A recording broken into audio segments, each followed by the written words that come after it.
Well, hello everybody. Starting to file in. Hi. Welcome. I'm going to try and scroll through and see who is on, although I realize I don't recognize everybody just from their first names, but so Owen's on, who's my dear friend who's helping behind the scenes as before. That's deeply appreciated. Thank you. Owen Blakehart, he's on, man, an old friend. Welcome.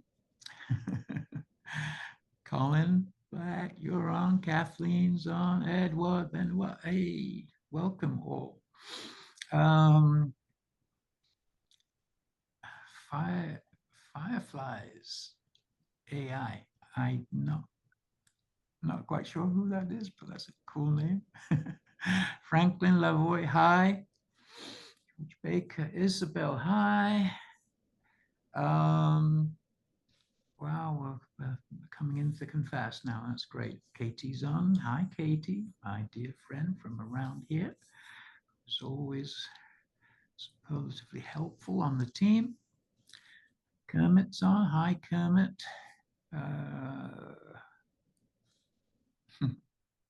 Leah Mazzarelli. I always read it as Liza Minnelli, but sorry. It's kind of close, you gotta admit. Michael Delahoyd, my dearest friend who's been with me since the very beginning of this whole thing. Professor Michael Delahoyd, teaches at Washington State U, and is a brilliant, brilliant Shakespeare scholar and dear friend, great champion of all this work. Thank you. Naomi's on, Milo's on. Again, forgive me if I just pass over first names that I don't know who you are just from a first name. Richard, Joy Rich is on. Hi, Richard. Tatiana. Wendy's on. Probably that's Wendy Weir. Bob. Hi, Bob. Gary. Well, let's give it a couple more minutes to let everybody get seated, but we've got 54 people on already. What a marathon this has been. Let me see if, can I ask you all to actually turn your cameras on if you feel comfortable with it? I'd love it. That way I'll see your faces and that'll help with the names a bit as well. Great. I'm having trouble with my camera. Sorry. I'm struggling trying to get it on. That's all right. Who is that? It's John Saba. Okay, don't worry about it. Okay. I was just asking people where they're tuning in from, Alan, and we have Geneva, Switzerland, we have Czech Republic, we have Washington State, Morocco, Ohio, Georgia, Texas, Kansas, Michigan. Let us know in the chat where you're tuning in from. It'd be great to know. Oh, that'd be nice to know. Yeah. How Paul is on. Paul de Vierville, the professor. Lovely to see you. Great to see you. Thank you much. This has been amazing. Thank you. Well, I am going to invite, I've done enough talking, actually, don't you think? Once I invite everybody and we decide we will start with this, but we are recording. So, and a few of you have said that you had prior commitments and can't make it, and would I send it on? And actually, there's so many that I decided it would be easier just to say, I'm just going to send it on to everybody. Then you can all see it again anyway, which is going to be a more comfortable way of being able to deal with whatever you feel you might have missed at the time. But we've got a good crowd, and we're at 61. I'm going to wait till we get to a very significant number. I don't know what that might be. Yeah, what I want to do at first is just throw it open to you all. And Owen is sort of doing tech behind the scenes. So if you hold up your hand, if you want to say something, let's do it this way. Let's keep questions for a little later, if you don't mind, because we might get bogged down with questions. Not that I'm at all, it's not a problem. I will stay on as long as anybody is asking questions. I don't care if it's a 3 or 4 hour meeting. If you have a question, I will answer it. But that might be the longish way of doing it. So let's at first just, if you feel like it, announce yourself and tell everybody just briefly who you are, where you're calling from, what brought you to this, and if you have any feelings about what it has meant to you. That would be lovely to know, because that's the whole purpose, you know. What does it mean to us? It's going to mean different things to different people, but I think we all probably are going to agree that this was gobsmacking information. It is to me. I will just say big thank you to so many of you, and I might pick out a few, and so don't be offended if I miss some of you, because so many of you did give advice that sent me on a certain off on a tangent. You know, oh, you should look at this, and I'd go, oh, really? Should I? But then I'd hear the voice, I'd hear the internal guidance that would say, yes, Ellen, you should look at this, you know. And darn it, if it didn't send me off onto a tangent of, oh shit, I didn't see that coming. Now I've got to go down this rabbit hole. And you know, I mean, no offense with that term, it's just that it's the funniest way of saying it. You know, the rabbit holes they're usually gematria oriented, or just some other code thing that's going on. So I had this planned out at the beginning, roughly, to say, oh, I can easily do 22 videos and map it out and cover everything that I want. Not everything, but the key points, because as I said to everyone at the beginning, I'm doing a book and it's going to take a year. And then the consensus was, no, please tell us this stuff before the election. And that all panned out great. That, yeah, okay, we can work that out, and it's going to be 22 videos. Now, had I been able to stick to that plan, it wouldn't have been so exhausting on my end. But so much new material came in from your suggestions and observations, all wonderfully appreciated. We might get into a bit of those specifically, but it meant that I had to construct videos almost from scratch on about I'd say a third of the videos were kind of new stuff. And what takes the longest for me is creating the graphics. So the graphics take, it's just a tedious, long process. And so that's what ended up giving me the exhaustion and falling asleep editing a couple of times, because it was like, oh my God, can I make this? So starting things from scratch and doing an entire video that is just all brand new graphics, then all brand new narration. But still, it was a wonderful experience. I thank you all from the bottom of my heart, because it was exactly what I wanted. I wanted that input. So we'll talk a little bit about that now. We're at 64. I think that's probably the perfect number. We're at the 64 star tetrahedron number. So I'm going to throw it open to, I guess the best way to do it is hold up your hand in a way. There's a digital hand that you can hold up, and Owen is going to be keeping track of who is wanting to say hi. And so let's do that now. And if any of you are... Blake Art is the first in there, Blake. Hey, real quick, and I just want to kind of start out. You know, I majored in bitching in college, but I had a minor in brown nosing. So what I'd kind of like to do is have everybody turn off their microphone so that they can hear. Let's give Alan a fucking round of applause for this amazing freaking thing. It's amazing. Herculean effort. As a video editor myself, limited, but I've done it before. The Herculean effort that this guy put in to producing this, you do not know. I'm like, how is this freaking guy doing this? Because I couldn't do it. There's just, I mean, the to be driven and to be motivated by yourself to chase this passion that about something that is so freaking important. I mean, this is an important stuff, and I really think, you know, finding the Harris Trump stuff in there, seeing the stuff in Ben's thing with that pointed back to the Shakespeare things, that's astounding. That's astounding.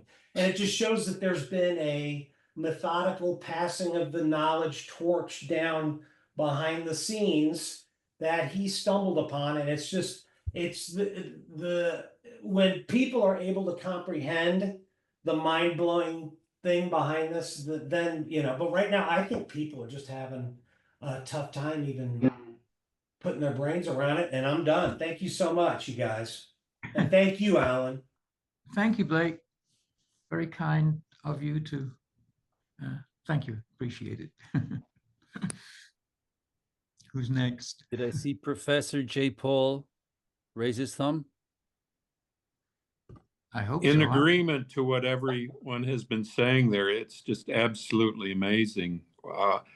What I was wondering about, I mean, this is absolutely global, but we're at a point where we're going from global to galactic.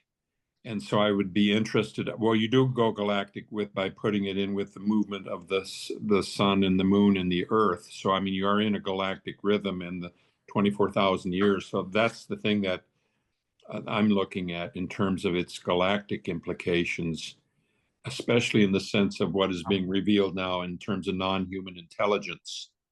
And you seem to have tapped the Akashic field somehow. That just, to me, gives me chills, and hope and faith and truth and goodness and beauty and awe. So thank you much. Thank you, Paul. Let's have it go national first before we don't deal with galactic. Okay.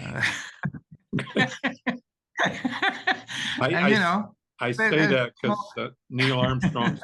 I say that because Neil Armstrong's my cousin. Oh, really? And So yeah, from Wapakoneta, Ohio. Anyway, that's another story. But yeah, I think this is something our national soul needs desperately. Thank you. Well, you saw that I featured him in the Under a Shakespeare Moon yes. story. And yeah, we'll get into that. As I say, let's keep questions for later. Let's just have a brief introduction if you feel like you want to say something and how it's affected you. And then we'll go around again with questions, and I will stay until the proverbial cows come home. What does that mean anyway? No idea. Marion, Hey. hello. Hi, everybody. This has been quite the journey. And yes, you know, tremendous awe and everything to the whole shebang, let's call it. Big Bang. I actually did host a viewing party. Oh, wow. I hosted it. You know, I obviously didn't have enough time for everyone to be able to watch the whole series, but I happened to host it on the day that number 21 came out, and that was such a shocker. And I played number 1, number 2, and number 21 for everybody. And 21, just to remind everybody, was the one that has the codes with Trump and Harris and all of that on it. And you know, by the time we watched that, everyone everyone had kind of gotten into a rhythm of amazement with how these kind of deep things, how Saint Germain had been in the documents and all of that. That was really remarkable. But then, I mean, I had watched it in the morning. I'd already had a little bit of a clue beforehand what was coming. But to see my little group go into just utter shock with the revelation of the Trump and Harris thing. And it led to a really deep conversation about, well, what does this mean? Are they telling us how to vote? Are they, what are those? There were two statements, Harris being associated with justice and Trump being associated with this cause of pressing importance, and how do we hold this in a way that is going to be really supportive for our evolutionary process, which I think the whole document is trying to support. All of the documents are trying to support, and not to continue to polarize us further. So that's a big kind of, that was just so intensely shocking for everyone, and a big call internally, it seemed, to myself to hold the right relationship to all of this. So that's my comment for the moment. Yeah, and the only comment I'll make on that right now before it escapes me is, don't forget it also said hers to encourage their migrations hither. And, I don't want it to get political, but it wasn't just saying, oh, she's the goody and he's the bad. It wasn't saying that at all. Right. It was saying, which puppet do you want? The puppet on the left or the puppet on the right? So let's keep that in mind, because that's the only place you can go with this. It's a TH, and you go, and that's what was shocking to me when I first found that. It was just, oh, whoa. Right, just one more comment, the TH piece, and I loved how that Thoth was surrounding this on all sides, the trickster. Yeah. And that was very instructive. And triple toast. Well. Anyway, we'll get into that deeper as we have questions. Thank you, Marianne. And Corey. Alan, nice to meet you again. I'm friends with Victoria. We spoke a little earlier. Yeah. I was really, just amazed by the level of complexity and the depth in these parchments. And then just really quickly on the Trump-Harris thing, I started thinking, because Trump's original name was like Drumpf or something. And remember Obama's last name, he was Barry. Were these people's names changed to put them into these positions for this play to play out? Has this been, how long has this been coming together, or is it just divine intervention that it just happened to be this way?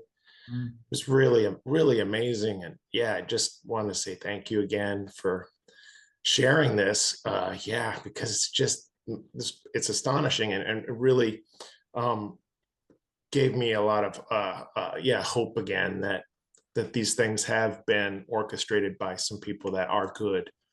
Because at the moment prior to this, it really felt like a downward spiral, and it's nice to know that maybe that it is being guided in some respects. So it was really uplifting. Thank you, Corey. Yeah, appreciate it.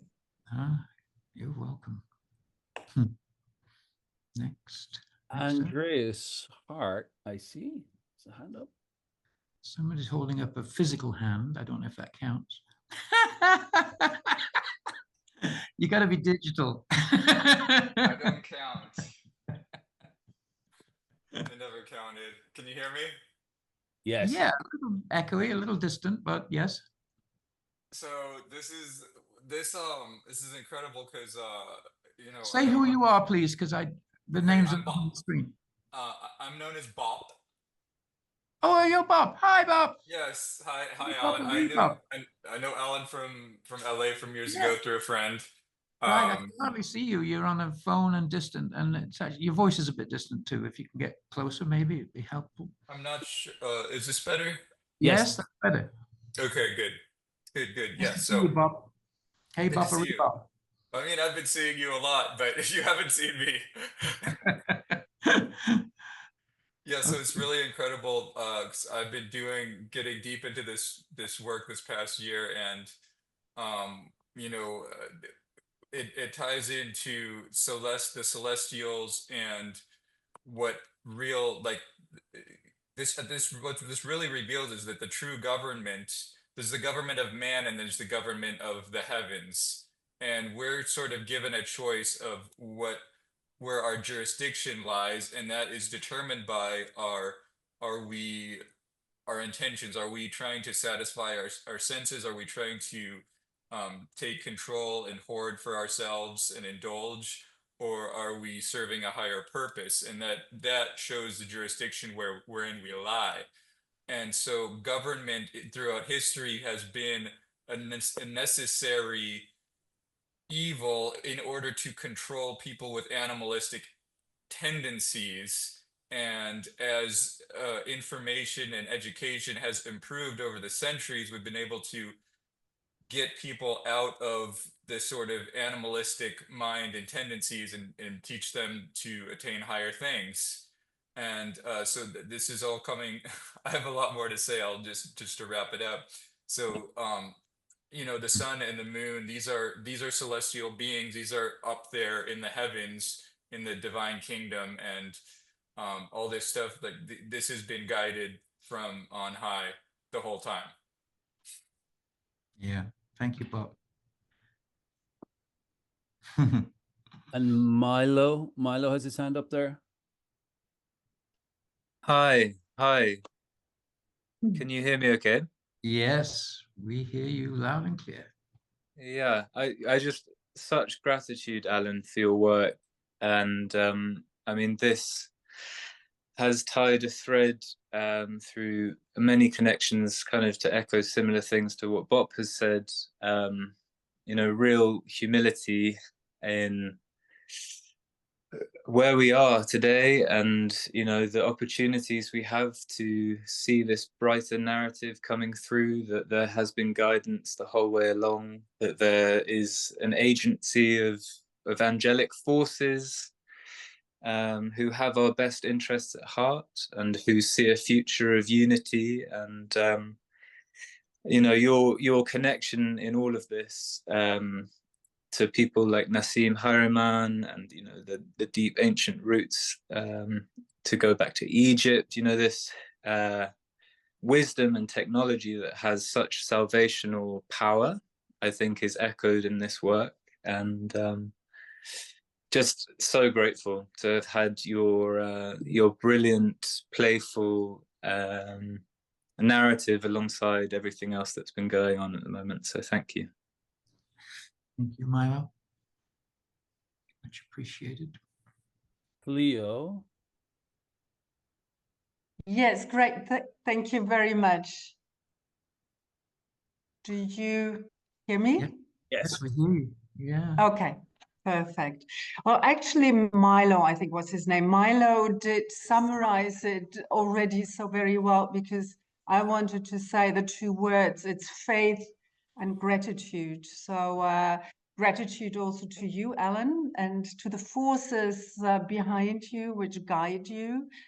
And faith, I must say, in the beginning, I was really shaken by the first 3 videos, and well, deeply shaken. And it's sort of, I had to reconstitute, if you say that. I'm not English speaking, reconstitute a bit. So the different parts. And what was very interesting, I just wanted to share that because I found that synchronicity interesting, that after the second video or the third, when there was this 111, I went to bed at 1, and I switched off the light. I looked at my alarm clock. It was 1 a.m. 11, so 111.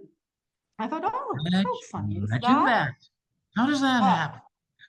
How did that happen? And I thought, well, coincidence. And then the next night I went to bed. I even didn't think about it. So I went to bed and I looked at my alarm clock before switching off the light. It was 1 a.m. 11. And I thought, there is something in for me apparently. So stick to that until the very end. And well, it didn't happen again, but maybe other things happened which I haven't. Oh, that I it'll happen haven't again. seen. It happens in threes. Yeah.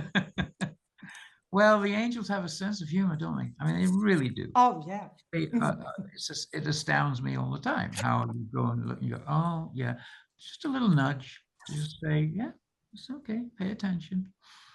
There are more things Thank in you. heaven. Thank you. And Andreas is back there, and then we'll go to Juliet. Yeah, can you guys hear me? Loud and clear. Yeah. Yeah, you can. Oh wow. Okay. Well, first off, I want to say thank you so much, Alan Green, for everything that you've done and all the. Can you guys still hear me? Sorry, I'm just. Yes. Loud and clear. Okay. For everything you've done and all the effort that you put into this. And my name's Andreas. I'm from California, and definitely the information that you brought out and that everyone who's listened has helped bring out has helped me so much, especially to understand time. And one thing I wanted to point out that I thought was interesting is that the Rotas square definitely has to do with time moving both forward and backwards, which reminds me what Robert Edward Grant talks about the precession and the procession of the equinoxes. And it's also interesting because there's a movie named Tenet about time travelers who are coming back in time to stop World War III, which all seems very pertinent considering the election, what's going on in the world.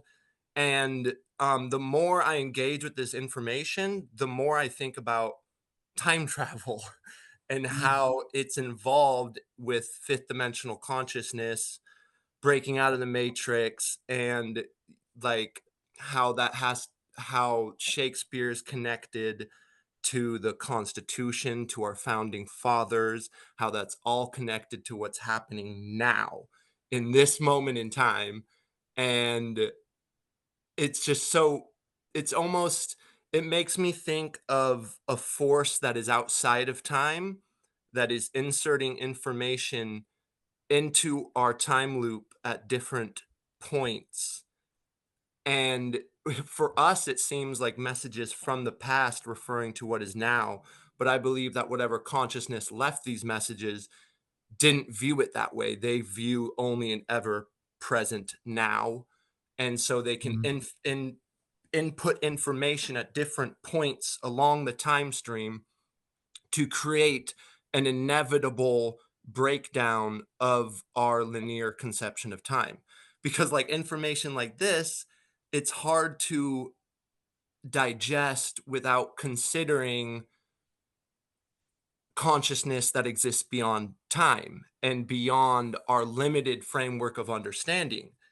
And besides that, also one thing I really wanted to point out, because I saw a lot of this being talked about, is the whole thing about Freemasons being good or evil. And I do really want to speak to the whole misinformation that you've spoken to about how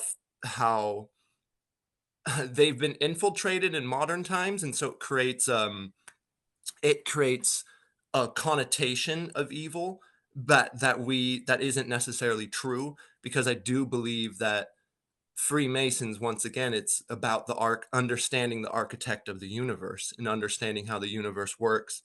And it's one thing that I've struggled with a long time. You know, our founding fathers were Freemasons. Does that mean they were Satanists? And not necessarily at all.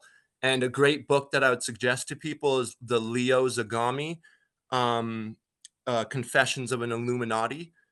And Leo Zagami, and he talks about, he's an actual Freemason, a high, who led one of the lodges, and he's going around the world teaching these Freemasonic lodges how to recognize these satanic groups and how to get them out of their lodges, and he's actually actively going around the world clearing these Freemasonic groups of Thelemites and Crowleyanity and other such It's interesting. I didn't know about that. Yeah, yeah. We'll talk a bit more about that as we get into this, because it's obviously an extremely important topic and one that many of you have feelings about, I know. But I do think it's important to draw that distinction of, and I've got some information on that later. Beautiful. Well, thank you so much. I just want to say thank you so much once again. I consider you a great teacher and a great friend, all of you. So, and Juliet. Oh, yeah, thank you. First off, thank you so much, Alan. I mean, it was an amazing journey, and I just have kudos to the way your brain operates. It's really opposite from how my brain works, but I think it's fantastic, and the things that you could pull from the codes, and really beautiful process to watch.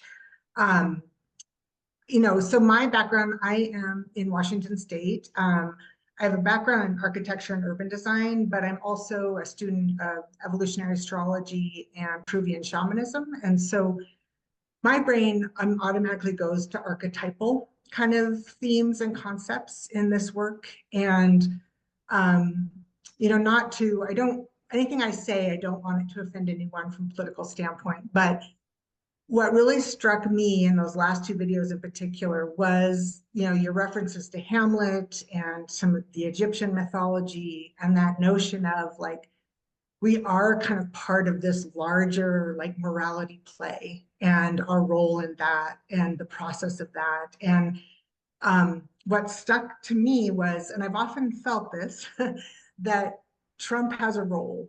And even though sometimes it's been really hard for me to see that or understand that and the way he operates, but you know, I do believe we're moving into a new earth, into new systems, into a place that is more in relationship with each other, with the earth, with the galactic energies. And I feel that he, you know, immediately what jumped to me was, oh, Trump is set.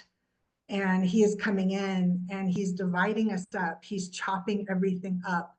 But then we're going to come in with this kind of more, you know, from an ISIS perspective, and bring it all back together again. It's not necessarily looking to one person or someone else to save us. It's kind of up to us to be pulling the pieces back together again. And his role is to kind of chop it all up and cause this kind of chaos and destruction, and polarity and division, but it's up to us to kind of be pulling it back together. So that's what I got. So thank you very much. Thank you, Juliet. Don't worry about offending anybody. We're all adults. We can take it. We have our opinions, and they're all perfectly valid. It's a great play, you know. I really encourage everybody to say whatever you feel. It's a tricky topic until you see it from the point of view of the divine, of this TH, of just, oh my God, it's really all play, you know. It just is. And you have to deal with that. You can't be spiritual and say, oh, I'm really spiritual. Oh, but I hate that bastard. And I love this. I mean, it doesn't work. You can't, I mean, no. If you honestly understand we're all one, you have to accept the consequences of that. It's just, okay, we're all one, let's deal with it. We're all playing different roles, and it's a play. Next, thank you, Juliet. Franklin. Franklin Lavoie. Well, yes, I would, you know, echo my gratitude and praise for this brilliant and generous offering. And you know, I could just riff on so many topics, but there are a couple of them that I really want to say feel important. The significance of 111111111 struck me as the fact that we have one vote for one person. And this is our democracy, one vote for one person. And if perchance the vote was manipulated, and we have evidence in the record that since the election of 2020, the Trump team was tampering with the machine codes and got the machine codes And so the Democrats tried to pass legislation to put safeguards on the vote, but the GOP rejected it.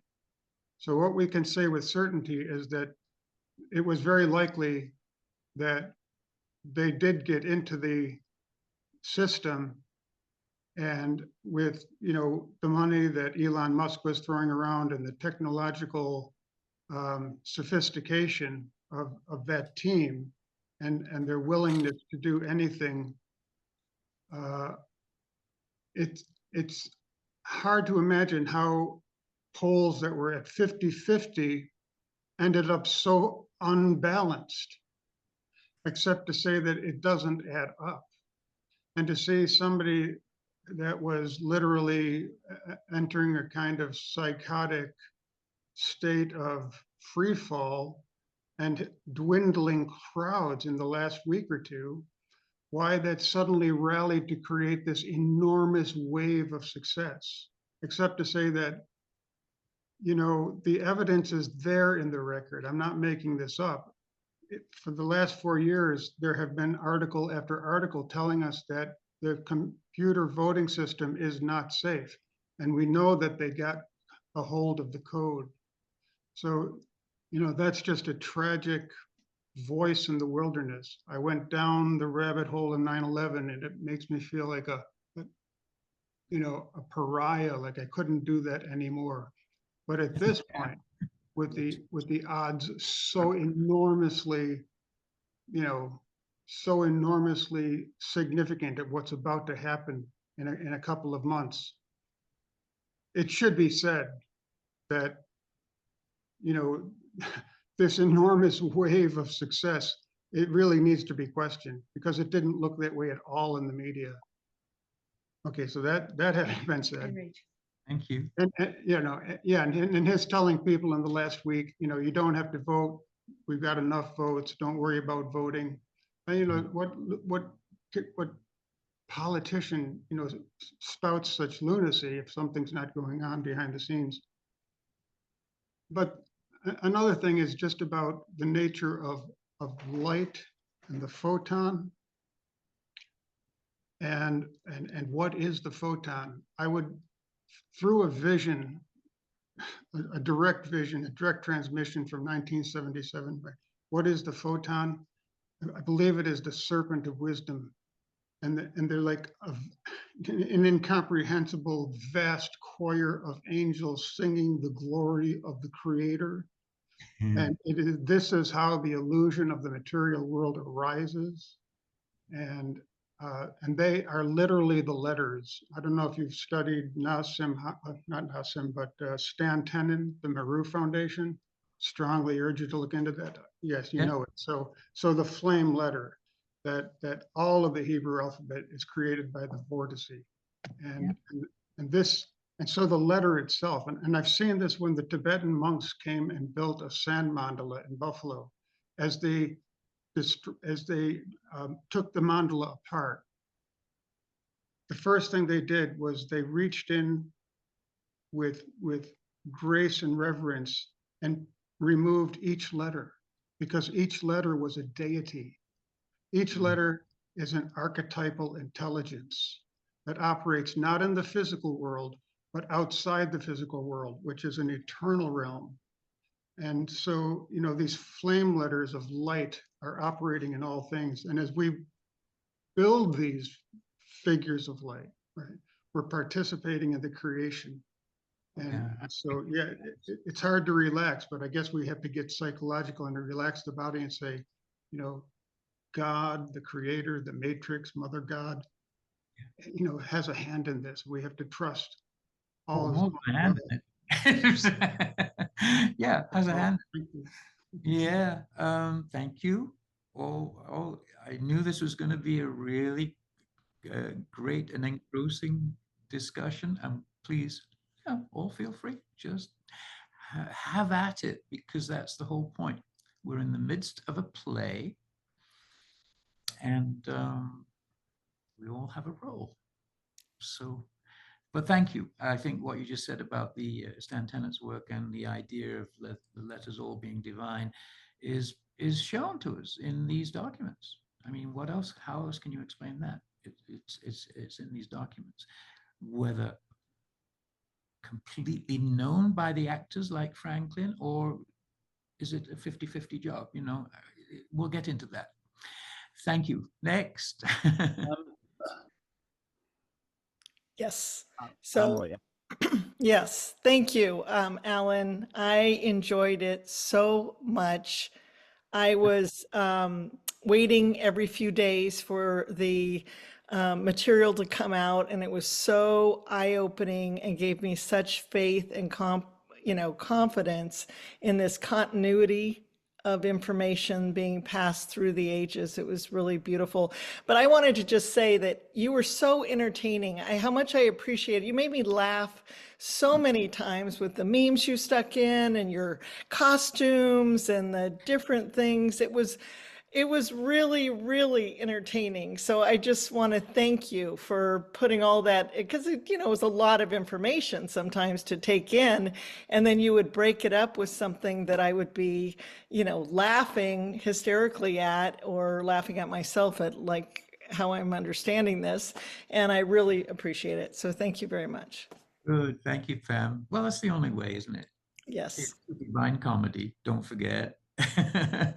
And the divine have a sense of humor, and you just got to fill it with jokes. The only part that astounded me is a few people, I'm not going to name names, but wrote to me, completely missing the joke. Completely missing a joke. There was one time where I said I broke in the middle, and I had mentioned about the Tower of Babel, right? And about Yahweh. I forget the word I used, but I said he was off in some ways. And so I broke in and I said, I'm waiting for God to strike me dead. And of course, I wasn't waiting for God to strike me dead. Someone wrote in and said, don't worry, Alan. No, God won't strike you dead. He loves you. I said, okay, got it. It's got you. You have to communicate it with humor, else people are going to fall asleep at minute 3. Thank you. And Kathleen von Oppel. Hi, Kathleen. Hi.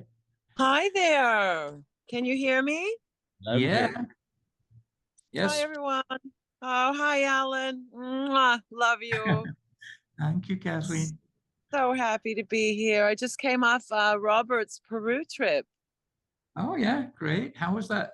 It was wonderful. A lot of people had difficulty with the altitude, myself included, but it was wonderful.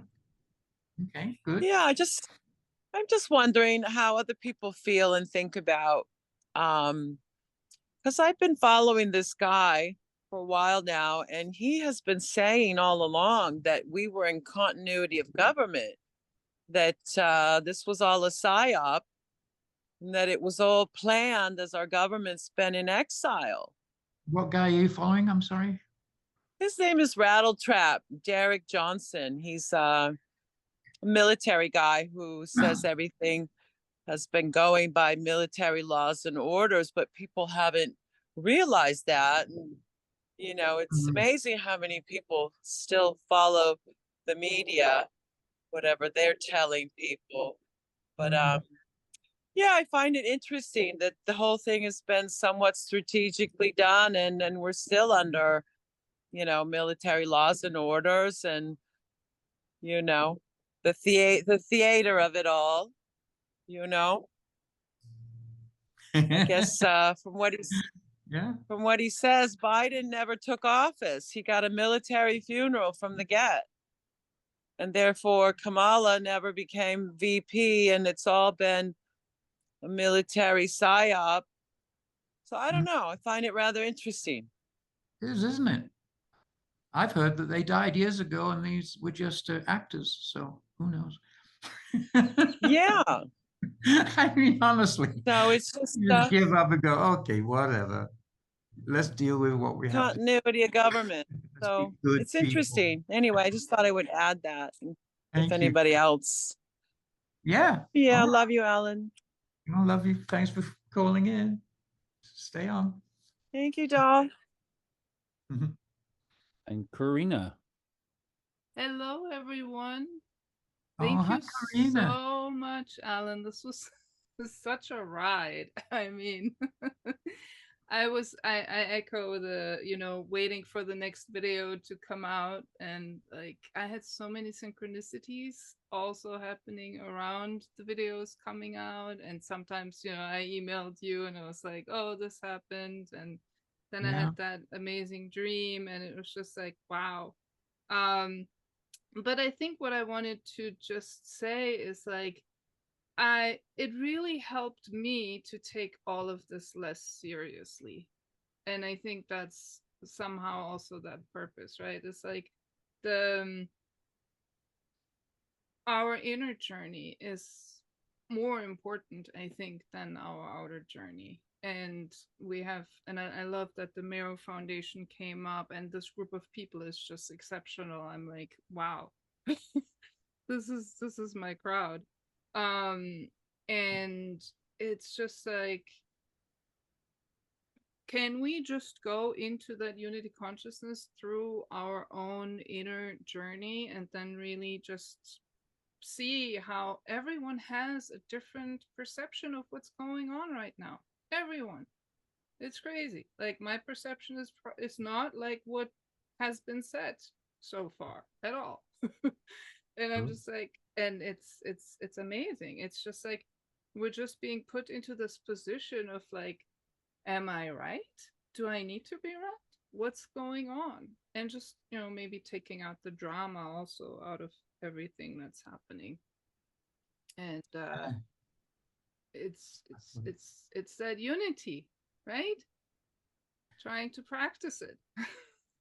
Is, and you just said it, in the sense that we all have to, I mean, we're just, if we can, my view, and just to put that out there, is that it is a play, so it's, we all have a role.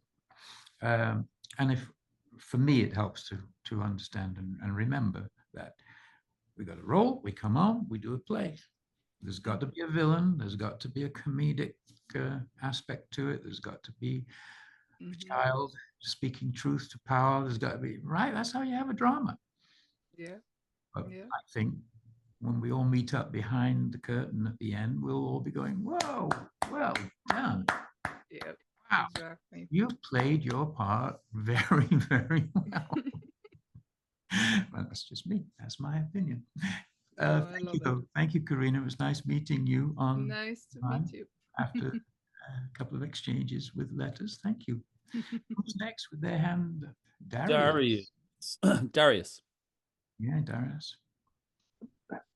Hello, hello, hello. I wasn't expecting to be called so soon. I just jumped on the call 10 minutes ago. I'm very sorry I missed the beginning. And it's so great to be here. You can hear me okay, right? Yes. Okay, I'm in my car. I have my video off because I'm in my kilt. I just did a bagpipe gig.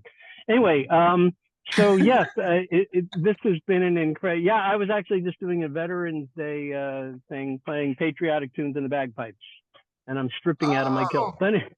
Cool. No, turn you. We want to see. Come on. Oh yeah. Okay. Well, I don't know how to turn on my video. I'm on my phone. You should do it while you're driving. It's okay. Park later on. No. I'm pulled over. It's just that on my phone, for some reason, the software seems to be different than it used to be. Let me. Oh wait. I got it. Okay. There we go. You got it. Figured it out. There we go. Okay. Here, I'm going to stand up. Donald, where's your trousers? Ta-da! There you go. There's the kilt. Ta-da! I got my jacket in the car. There you go. Okay. Darius. Dun, ta-da! Thank you. All right. All right. So I'm on screen after all. So yes, I have a few things to share. Alan, this has been such a ride, but I don't want to hog the time because I know everyone wants to speak. At the beginning, let me just say the rules. The rules are we'll ask questions later. This is just an introductory round. Tell us how it affected what your main thought was, and then we'll get into questions, because the questions might really end up being long, and I don't care how long they are, but other people might care how long they are. So we'll keep those for later. stay on Okay, until so the I'll last question is asked. Okay, so I'll Yeah. share my thoughts later then, and this is just a quick hi. But in case something happens and I lose signal, whatever, I do want to just make sure you got my email about the Ark of the Covenant possibly being safe. Yeah, oh yeah, I got your. Okay, good, because it just seemed 103 important, and I wanted to make sure you. Okay, because I met somebody from Ethiopia and all of that, so that was okay. Anyway, it's just been an incredible trip. I was looking forward every second, to the new videos coming out.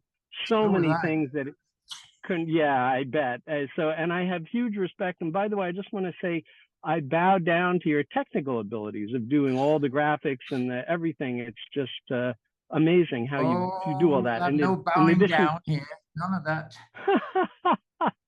Bow it's down. great. It's great. Anyway, but anyway, so I'll let the next person speak. But it's great to see you. Thank you. Okay.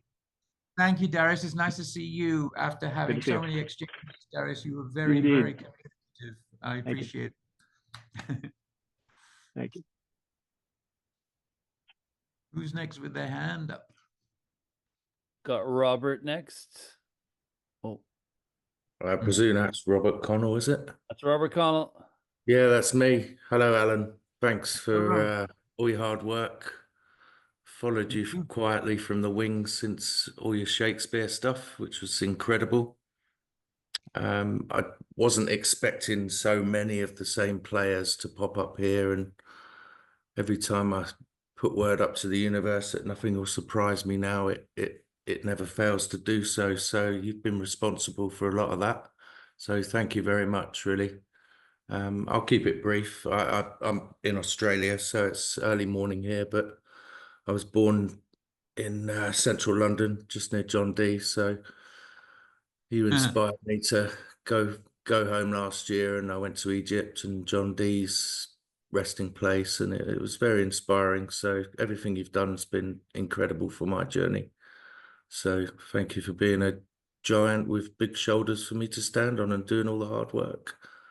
Thank you. So thank you. All right, great. Come back with a question later if you have. Will do. Thank you. And Katie, how you doing? Hey. Hey, Alan. Hey, everybody. Hi, I know you. I think I know you. Where are you? In Hollywood? I'm in my gated community. Right. Okay, great.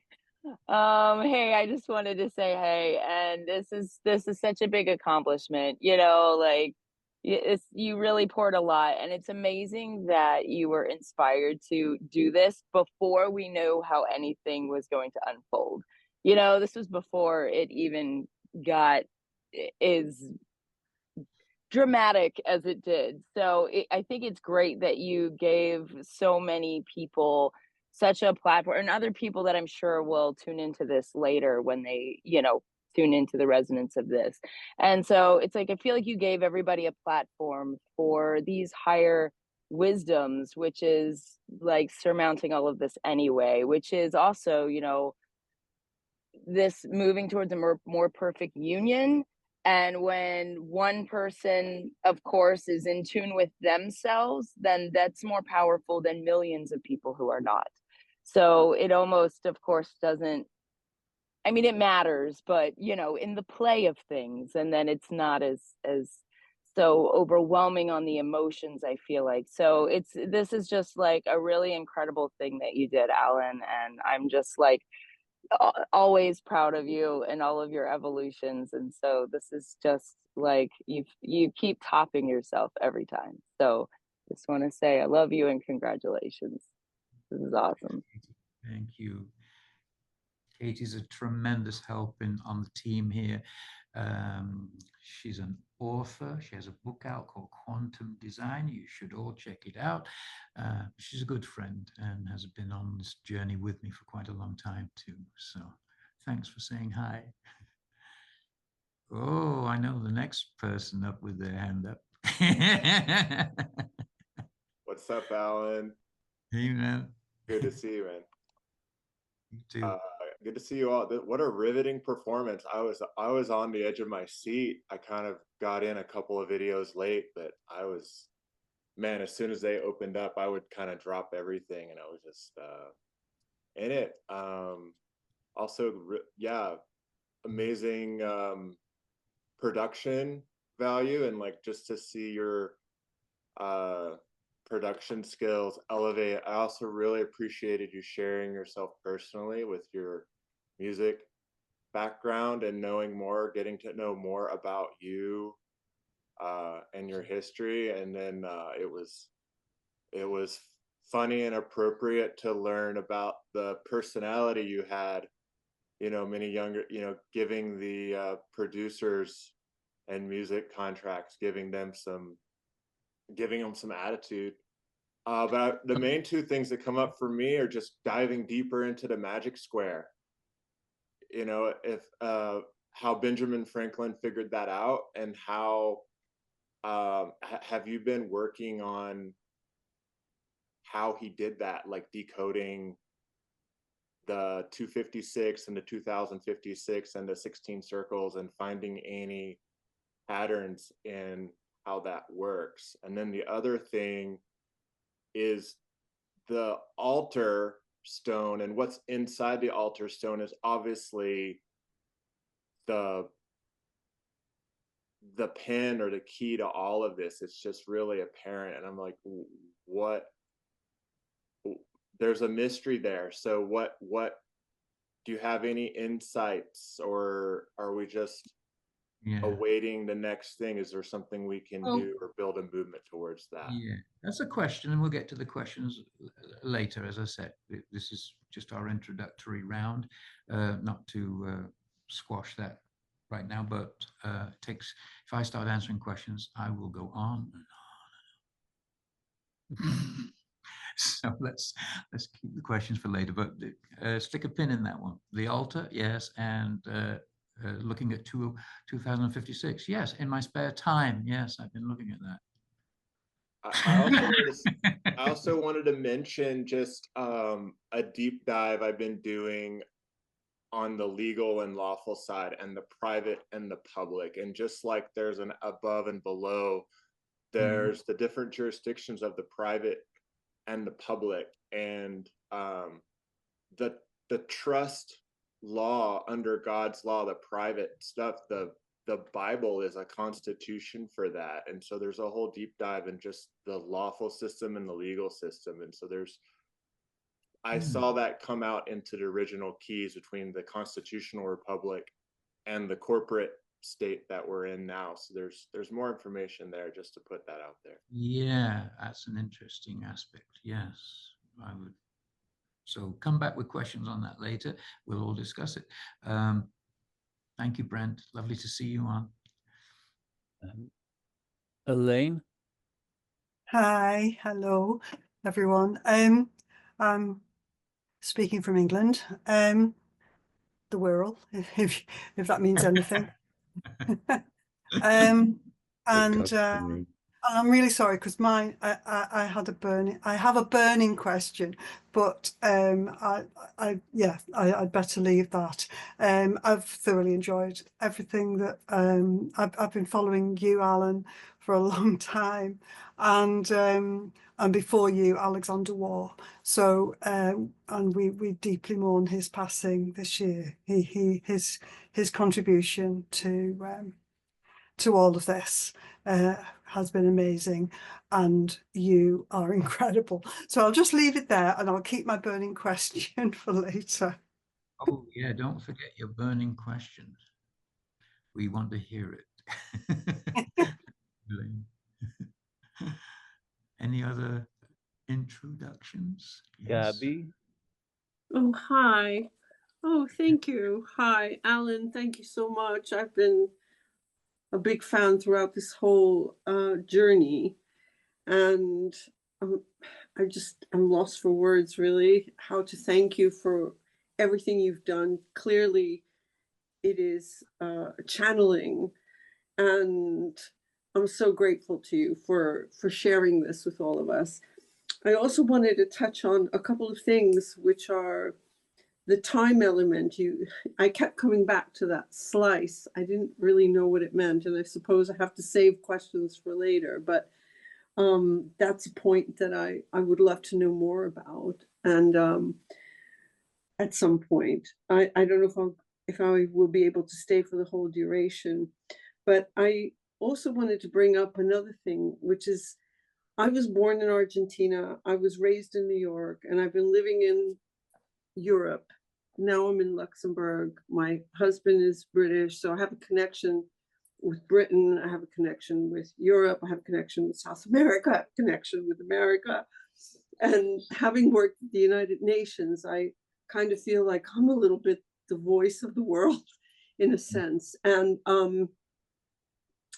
so everything that we've been talking about here has been about Freemasons, has been Britain, has been America, the elections, etc.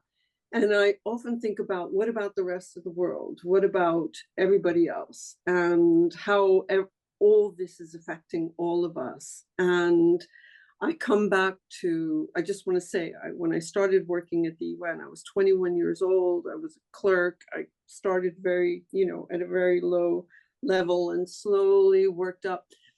And I know that the UN has had a lot of negative press of late, but I've been, I grew up there kind of thing. Even my dad had worked at the UN when I was a child, also as a clerk. And I just want to come back to that point of time, excuse me, that point of time after the world wars, and that document as well that was created by all nations, by the whole world, which is the Charter of the United Nations, which is a beautiful work. And I don't know how it relates to all this, but I just wanted to put it out there. And for people to visit that charter. It's online, you can see it. And it's a beautiful, beautiful writing of what we, the people of the world, want, not only of the United States. Yeah. And so this is where we are also one, all of us, the whole world. And so that's something I just wanted to share and put out there. And I would just love if people got on board a little bit with that as well, just the totality of this world, not just the Western world, let's say. Thank you. Thank you, Alan. We'll continue to be in communication, I hope. Thank you, Gabby. Yeah, of course we will. Yeah. Yeah.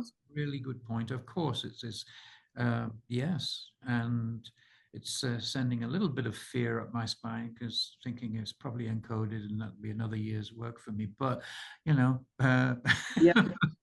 Let's hope it isn't. Let's hope it's just something they threw together and just, nothing would surprise me at this point anyway, but I'll have a look at it. Thank you, Gabby. Thank you. Thank you. Thank you, everybody. Yeah.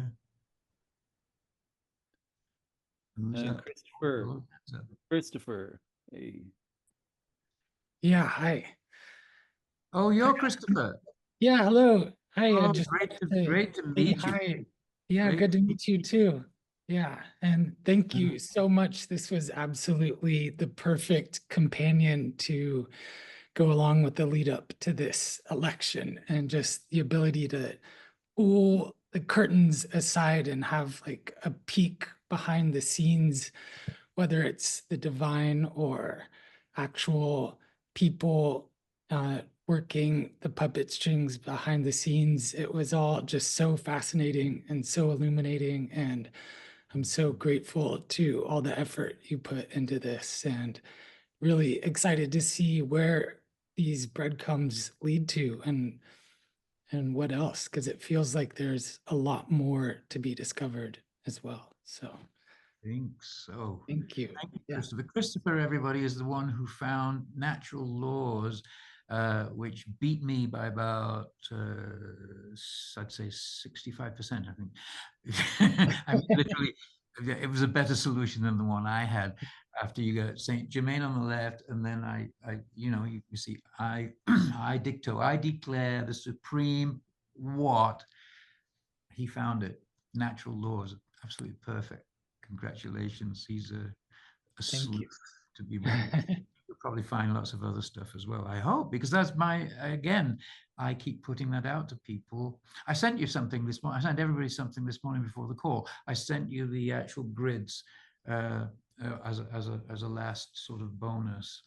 So you've got the actual PDF of the entire declaration grid, which is too much to see at, it's 6,771 characters, right? But then I broke it down into 4 quadrants so that you can see them a little clearer. And there's a map of what the quadrants are, because a lot of people had asked me, could you help? Could you send us that so that we can do our own, so we can look at it clearly? So have fun with that. Thanks, Christopher. Next. Hannah. Hand up. Oh, well, hi, everyone. I'm Hannah, and you can hear me, right? Yes. Yep. Oh, perfect. Yeah, I'm coming to everyone from Salt Lake City, Utah. And I just wanted to say thank you so much, Alan. I actually, it's very odd in terms of synchronicity. I have done research just, in an academic setting, and then in, current years since the pandemic, I've just been kind of going off on a bunch of tangents, researching all sorts of things connected to this. And when I hit the question of who Shakespeare actually was, I just became completely overwhelmed, because it's just this giant wall of, basically years and years, like what you've done, 20 years of research. So I really appreciate it. And it's definitely made, the last year of my life just magical. So coming with you on this journey has been wonderful. And I guess what I will say, because I don't want to be too, self-facing, but Utah has a very interesting history with Freemasonry.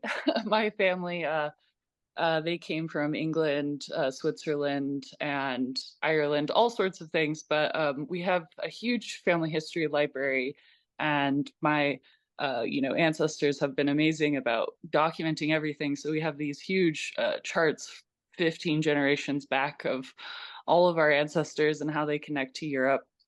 And it's been wonderful I've traveled in my college years and been to some of the places.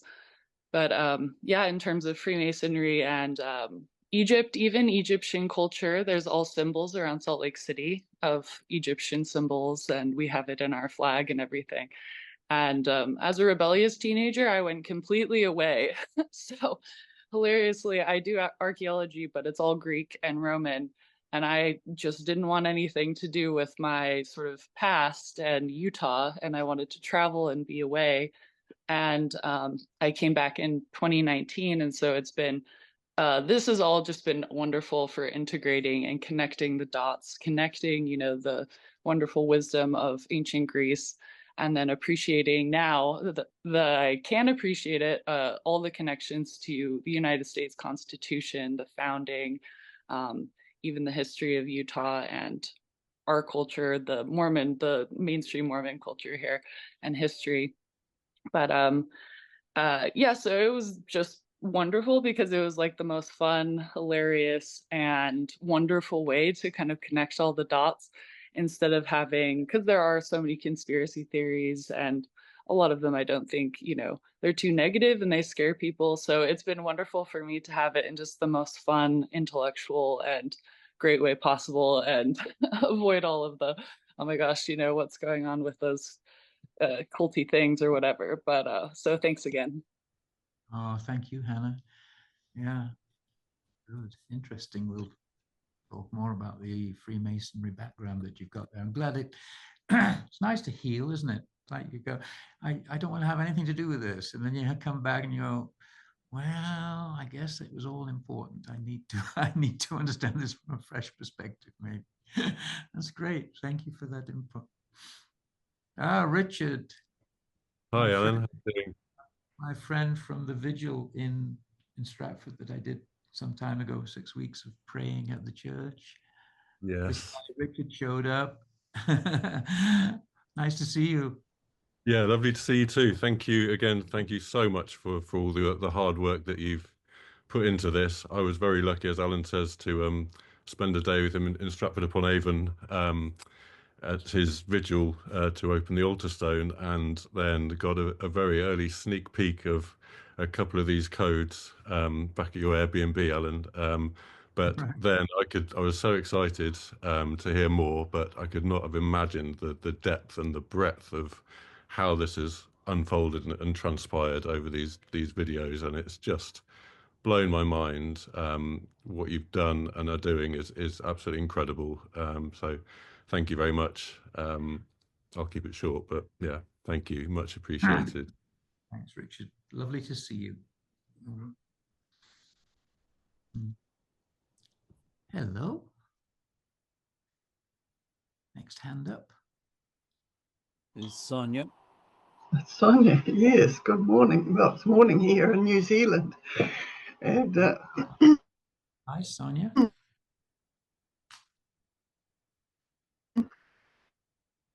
You've gone frozen.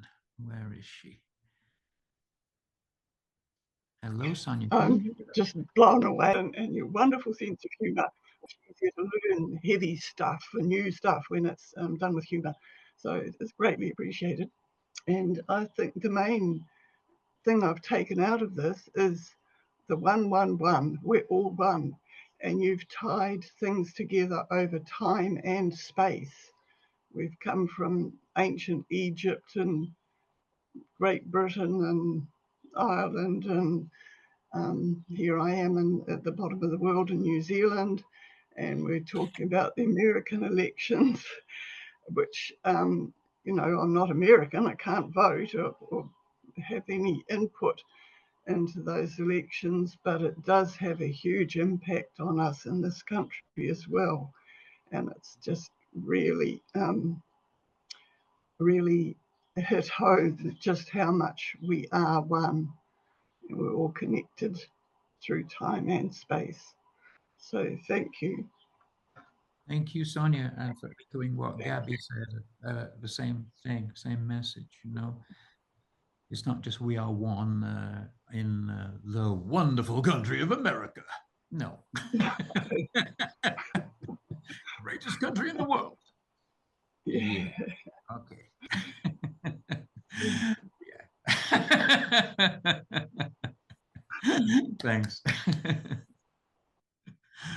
We have another hand up. We do still. Hi. Michael. Hi. Hi, everybody. Hi, Alan. And I echo the thank yous that everyone have said. It's been fantastic. I'm chiming in from Naples, Florida, and I have followed this with great passion, and it's been a life changer. Giving something to hope for amid these very difficult times that we're going through. So thank you, Alan. Thank you all. Oh, thank you, Michael. And that is so heartwarming to hear. A lot of, wow, my goodness, you know, a life changer. That's what more can you hope for? Thank you. We have another hand up. We have another couple of hands up. Hello. Hello, Alan.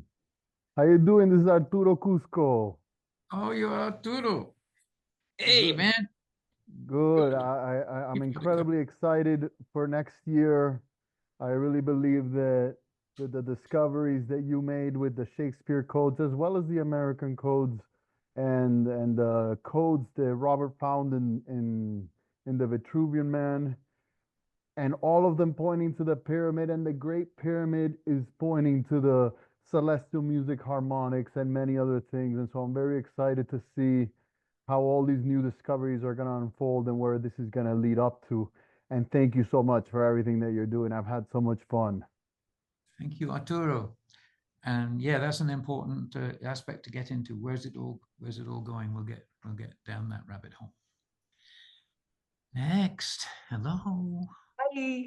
Hello, everyone. Hi. Hello, Alan. Do you Hello. hear? Hi. Yes, yeah, we hear you. Hello. Okay. Yeah, I'm feeling a bit shy, but thank you for everything you're bringing into the light.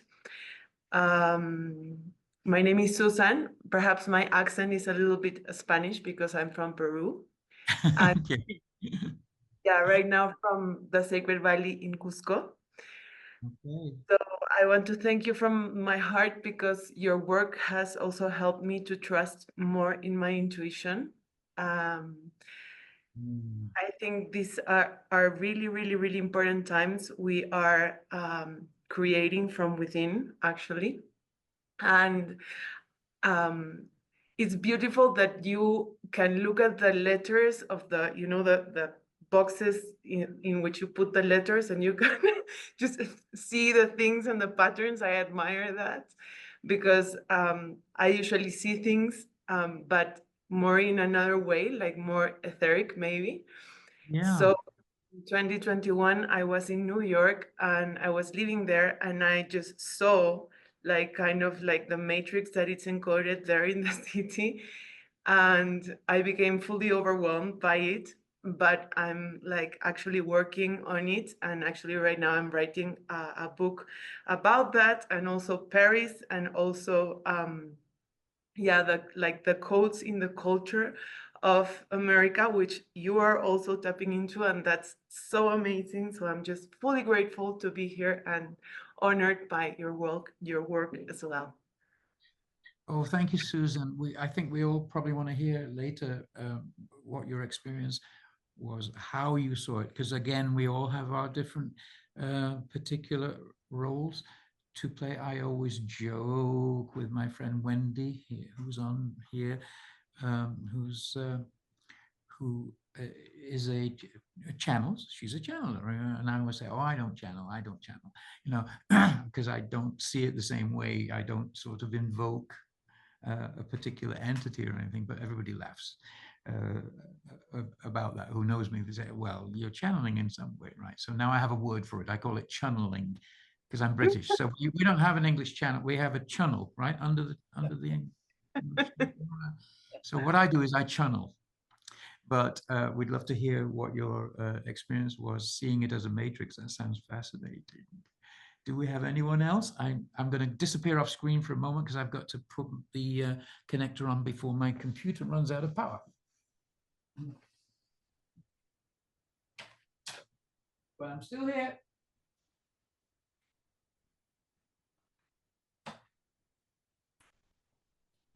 Yes, who's next? Anybody next? Or are we getting into questions now? I'd like to say something. Please do. I couldn't put my hand up. But there we go. I just thought I'd shout anyway. Alan, hi everybody. And Alan, what can I say? Legendary. And that's just your presentations. They are superb. I'm always in awe. They're just absolutely amazing. But the work is next level. I think it was episode 22. I cried with sorrow and joy at the same time. I've never had that experience, and it was a beautiful experience. Yeah, I want to thank you for what you're doing, and I've been obviously following you for a while now. We've obviously had our meetings, and obviously the work that is going on behind the scenes, what you're doing and what Nassim's doing is all very, very exciting, and it's starting to come to a bit of a climax. Obviously, shedding all of the dichotomy, the division, understanding what the true nature of our reality is, the fact that there is no good or evil, just perception. It's all a very, very beautiful, magical journey, and life's a really exciting adventure now. So I want to thank you from the bottom of my heart for all of that, and I look forward to continuing our journey together. Thanks, Rob. We'll be meeting up in London in about a week. That's great. Uh-huh. At least for a day. I'm going to London, and on the day I arrive, Rob and I are going to have a bit of a chit chat and a laugh, and maybe meet some people and move this further. Thanks a lot for being on the call. Do we have any more hands up? Any more introductions? Okay, no. All right, so we've been chafing at the bit. Those who feel they've got to leave earlier, somebody did say, I'm not sure I can stay on till the end of the questions, and I hope I get to ask my question. So I can't remember who that was, but whoever it is, stick your hand up now so we can hear your question, because I want everybody to have the opportunity to ask the questions that they want to ask. Who was it? Was it Karina? No. Elaine and her All right. burning question. Burning question. Oh, yes. Elaine has a burning question. Right. Here we go. I'll just preface it by saying that here in England, and you probably know this too, Alan, I'm sure you will, because there is such hostility to all these theories and what are seen as theories.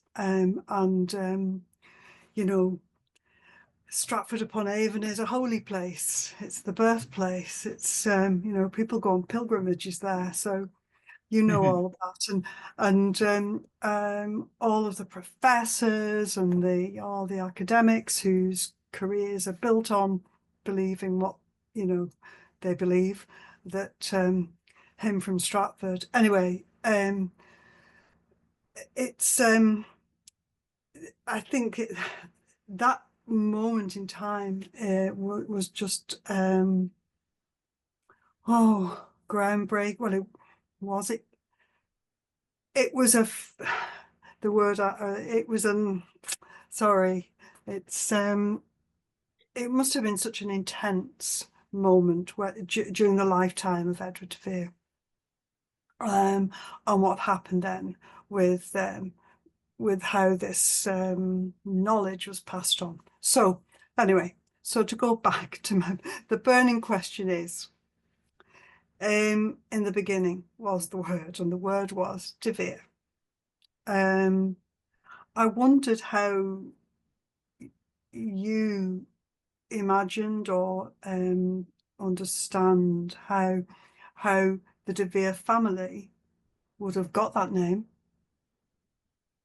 You know, they came over with William the Conqueror, and they were noblemen.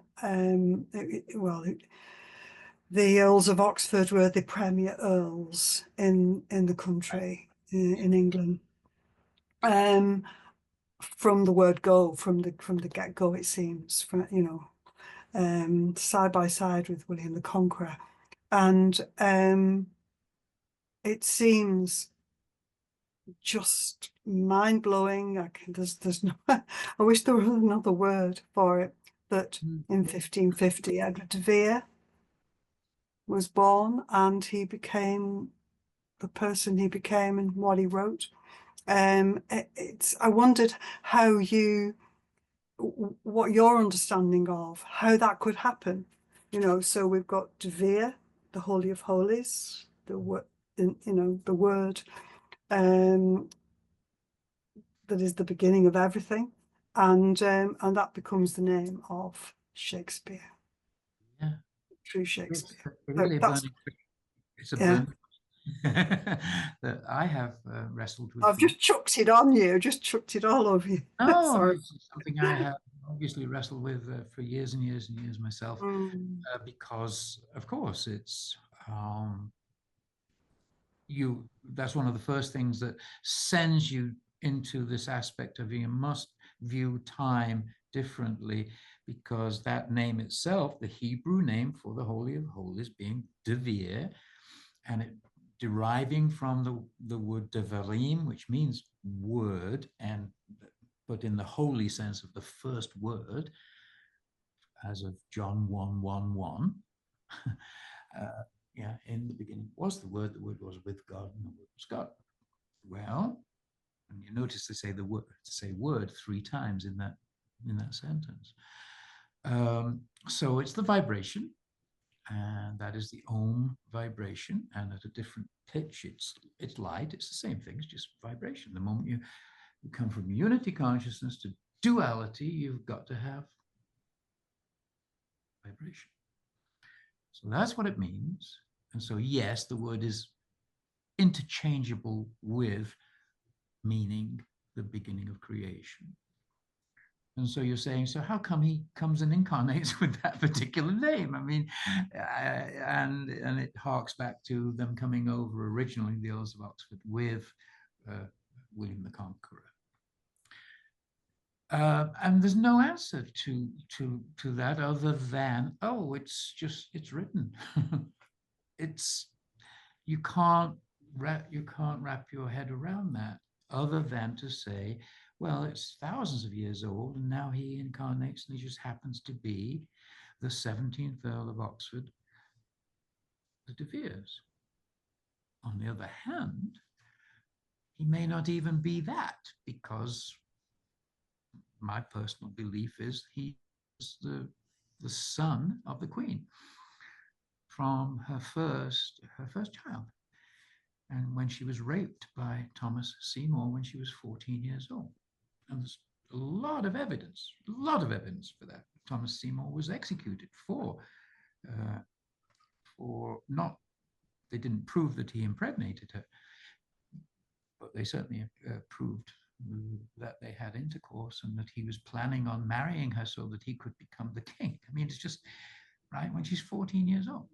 So if he's her first child, he truly is the lineage to the, it's perfectly reasonable for him to be signing his name with a crown signature at the top between Edward Oxenford and this line that has 7 slashes through it. He's saying he's Edward VII. Okay, and he would be if he was her first child, and he also would be if he had married her later in 1572, which I believe he did, because there's a ton of evidence to say that as well. So we're going to wrestle with that. Oh, we've got incest thrown in. How sexy. What a story.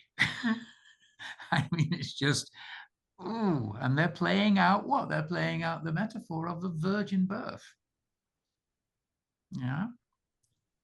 Because even though Edward de Vere dies, supposedly, on 624 in the year 1604, if you look at the House of Lords records, he still showed up for work on the 25th and the 26th. He's in there saying, so he actually made it, he worked it out so that it would say he died on the 624, but he was still around on 626.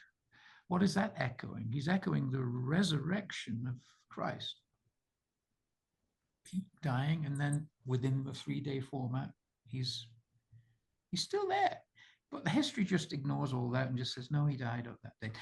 So it's the question ultimately is a burning question, is ultimately unanswerable any other way than to say, this is sacred, it is written, and you can't really wrap your head around that any other way. He ends up being placed into the family of the De Veres as a changeling child, which Elizabeth's dad, Henry VIII, did a lot of, right? An heir and a spare, which Charles names his 2 children now. The heir and the spare. Oh, it's a fabulous, deep story. So thanks for the question, dear. I can only answer it by saying we have to get a different concept of time being just the now, which is a very difficult concept to understand. And my favorite thought about that is that the human mind can conceive of time going forwards, can't we? We can always think of, well, time going forward, I die, but I must continue. I can't imagine not continuing, and I can't imagine time at some point in the eternal future just ending. We can't really conceive of that. The human mind can't wrap itself around that, right? That's one thing. But when you think alpha, omega, the inevitable truth of that is that, and this is shocking, it never began. Try wrapping around that. There never was a beginning. Human mind can't figure that.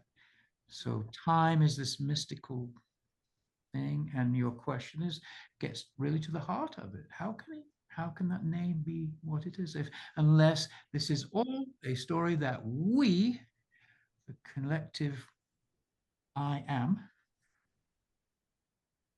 has written, and we're just playing. But the enormous fraud, the fraud that was executed afterwards, on the world, really. Don't worry about that. Yeah, it's a play. You can't write a play that's all, hey, we start off all, we are one, and we have an incarnation, and it's all roses, and everything's beautiful, and thank you, and good night. Oh, that'd be a boring play. Nobody would show up. And he said it himself, didn't he? It has all to the world's be a play. Full of drama. All the world's a stage, and all the men and women. Are players. Yeah. Thank you, Alan. Thank you. It will remain a mystery, won't it? Yeah. Professor.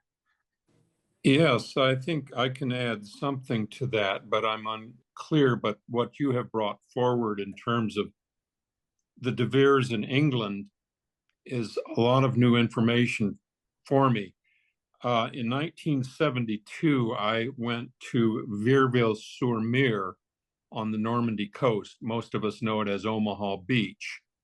And there I met an archivist, and we spent some time going deeply and digging back into the De Vireville family with, with lambskin in the archives in Bayeux. And we took it back to a Guillaume de Vireville.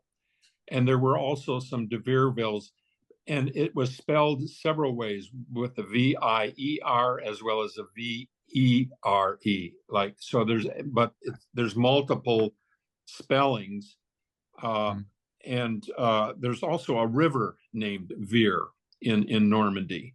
So, but again, this would have been on the French coming with William. And that's what they were thinking when we were spending time going through the archives there. And then we also went to Caen and visited, well, especially, and then Bayeux. But it's a mystery to me. And then part of my family is also German. So when I look at it from I know what you're going to go. German, I have Vireville, I have four wills. I'm looking at it from 4 points of view, but no, I'm really blessed, Alan, by what what she was asking here. But once they went to England, that's a lot of that is all new history to me. I was just quite gobsmacked to discover in June of 1972 to go. I was like the first Vireville to come back in 650 years or something like that. I forget. And we made French television for our wedding, but it was so there's a real feeling for that area, but I don't know. But I think you've tapped into something quite miraculous here. So I'm very grateful. Thank you. Thank you, Paul. It's not an aside, it's an observation. The picture that we have of Shakespeare, the man from Stratford, this ridiculous picture of a head that is way too big and is floating above his body on not a ruff, but a platter, a shield. It's imitating John the Baptist, whose feast day is 624.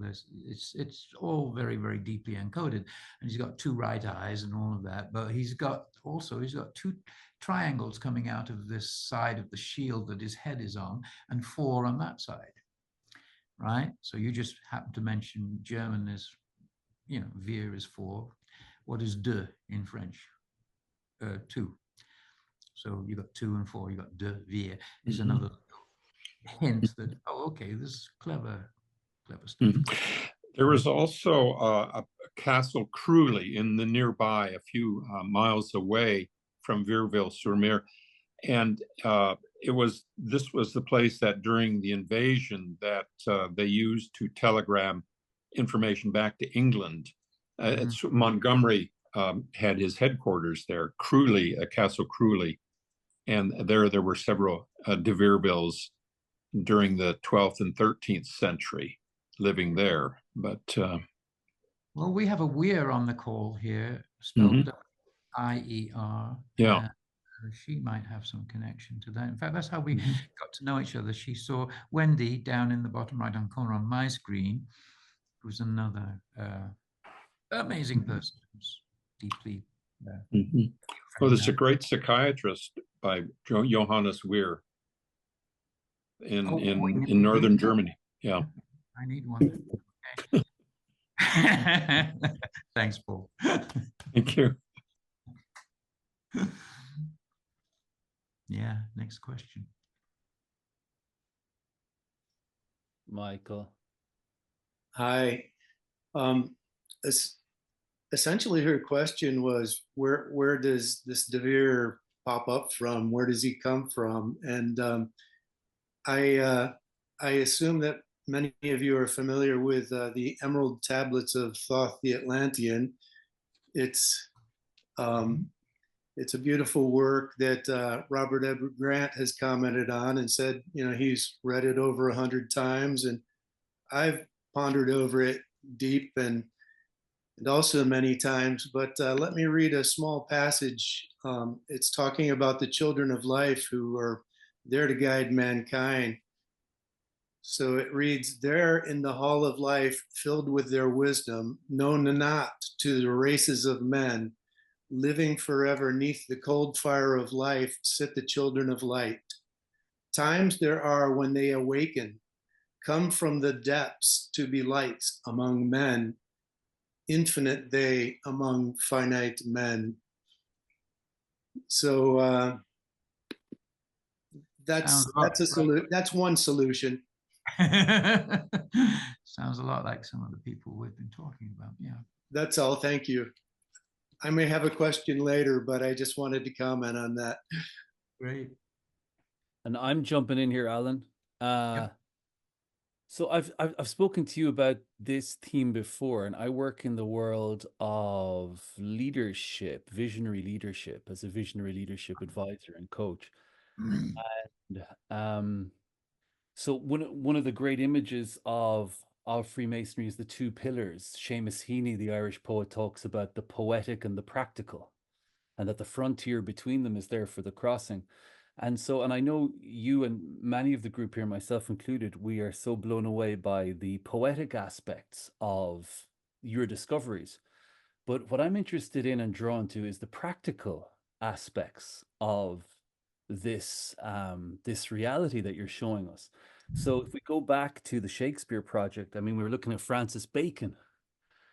And Bacon is one of the greatest. Yes, he was a Rosicrucian and a mystic, and he was a universal brother, but he was also one of the most extraordinary geostrategic, military, imperial, diplomatic, intelligence. I mean, the man was an absolute, he was an absolute fox, So, and then you fast forward to the foundation of the American project, and you have people like, I mean, Franklin. I mean, what an absolute Machiavellian genius, He was playing everybody off each other. These guys, they also marched armies. They marched, they recruited, they funded, they supplied men in arms marching across this new continent against the greatest empire that the world had ever seen. So we're looking at hard-nosed, practical, military, economic, strategic, naval geniuses. So I'm really interested in looking at that side of things. How does this extraordinary amount of work and effort they put into art, literature, mystery, spirituality, how aware were they that that was fueling their victories in the visible world, did they believe that they were connected?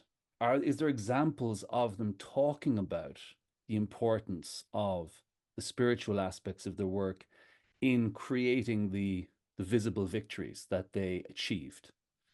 And I'm asking you that question, but also if anybody else out there has intuitions around this, around the actual pragmatic delivery of this internal universal inquiry, I'd love to hear from you, because I suppose what I'm asking is, if this worked in the past, can we make it work again? Is there a device or a mechanism whereby if you invest in this machine, you will produce on the visible world? Is there a causal connecting principle there? Wow. Okay. Well, that's a simple question, Owen. Thanks.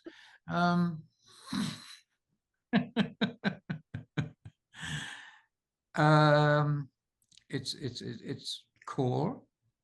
You're right. They were in the midst of a war and still doing all this stuff. That's what first flummoxed me when I first got into this. I thought, well, I know the Declaration is coded. I hadn't yet looked at the Constitution and the Bill of Rights. Once I saw John Dee's name and Edward de Vere's name in the two places where the mistakes, the so-called mistakes, occur. And I have to say here, by the way, George Harrison's song that I put into that little mashup that I did of Sinatra and The Three Witches of Macbeth and George Harrison at the end, I noticed later, he says, with every mistake, we must surely be learning. Still my guitar gently. I mean, yeah, that's the point, isn't it? With every mistake, and it's those two mistakes that lead you to learn about what they put those in for. So I was looking at that and thinking, well, I don't see how humanly it was done that Ben Franklin, suffering from gout, of course, he was away from the war, he was in France, could possibly sit down with a pencil and paper. They did have pencils at that time, so it wasn't, quill and ink, how he could write out the Declaration of 6,771 characters. And then I learned about his miraculous mathematical capabilities with these magic squares and went, geez, anybody that can, by doodling because they're bored by the political shenanigans going on in the Pennsylvania assembly, and he's sitting there writing out a 16 by 16 magic square so that every line adds up to 2056. This guy is a complete mathematical phenomenon. And of course he could, of course he could write out and keep track of 6,771 characters, and then just deliver it and say, this is the Declaration. And somebody remind me before this call ends that I need to show you something that I was not able to put into the series, and that is there's a letter from someone who actually gives it away and puts a little asterisk at the top of the letter, and it says Declaration. It says our Declaration, and then he goes and he puts a little circumflex accent in and an asterisk and says, well, yours singly. He literally says, well, we all know you wrote it. So the question is, in amongst all the pragmatic aspects of what's going on, leading armies and doing the political stuff and everything else that Franklin was involved in, everything else that Jefferson was involved in, Washington, he's obviously involved, but he's got to lead the armies, he's got to win the battle, and it seems impossible, right? But he was so protected. He would ride in and get bullets lodged in his it wasn't even armor, right? It was just like thick layers of coats. He was protected. They shot at him and he received bullets, but didn't do anything, right? Because this work was protected. And I think at the end of the document, they say that with utmost faith. The wording is exactly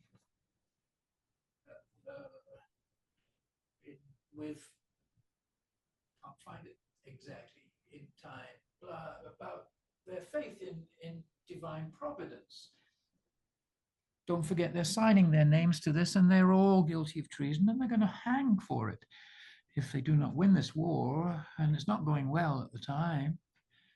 It takes a lot of courage and utter belief to say, I believe this is sacred work. You still got to do it. Still got to get out there in the world and do the thing that is required. And so your question is, if I'm getting it right, can we, you said use a machine. That's an interesting choice of words. Do you mean like the Ark of the Covenant? So let's throw it out to all of us to chip in on this, because I don't have an answer for it, except to say they had utmost faith that they were doing the right thing and that it was noble. And with that, I will just say that maybe a lot of people on here, or maybe just a few, I don't know, who have the opinion of, well, the Freemasons are the Illuminati and they're evil and there is evil intent and there's a lot of mischief going on. And my own personal belief about that is that that's what we've got now. And they even had it then. The Illuminati, the Bavarian Illuminati, was coming up at the same time. But there are letters extant from George Washington and Jefferson, both decrying the evil intent of certain factions that they called the Illuminati, and saying, we have nothing to do with that. This is not us. So I believe honestly, truly, faithfully, that they had absolutely pure intent, and that it's all got mixed up with the natural, the properties of greed and coming into it, and these other factions who obviously have become corrupted.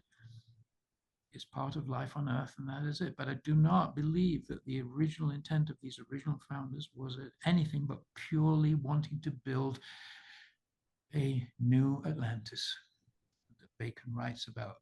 And by the way, Bacon wrote New Atlantis, called it a work unfinished, died before it was published, left instructions for it to be published on July 4th, 1626. 150 years to the day before the purported signing of the Declaration. We know it wasn't signed on that, but the official day is July 4th. But they were on the Julian calendar at that time, so he actually had it published not only on July 4th in the Gregorian calendar, but on 624 in the Julian calendar. It's 10 days difference. So July 4th is actually June 24th, 624. Thank you, I'll be here all week. Don't forget to tip your waitress. I mean, wrap your head around that. It's just nuts, right? That date was chosen to match up with the 624 of the Shakespeare mystery. Crazy. Okay. And Bacon published it on that day. He's an enormous part of this. Sorry I didn't get to it because of all the other information coming out. Maybe I'll do another brief series on Bacon. I know a lot of people want it, but right now I'm very tired.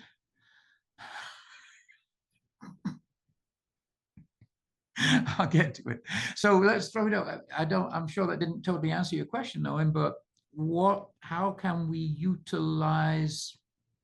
I think it comes down to what are we utilizing is just utter faith, utter solid belief, and the ability to manifest through the power of thought. Don't forget, they knew that. They had techniques. They had the MOAI, doth sway my life technique, the IAOM. It was a pranayama technique for raising consciousness up through the spine. It's equivalent of almost of Kriya Yoga, of Yogananda's Kriya Yoga. And that brings your consciousness up to the highest possible level where you can experience unity consciousness.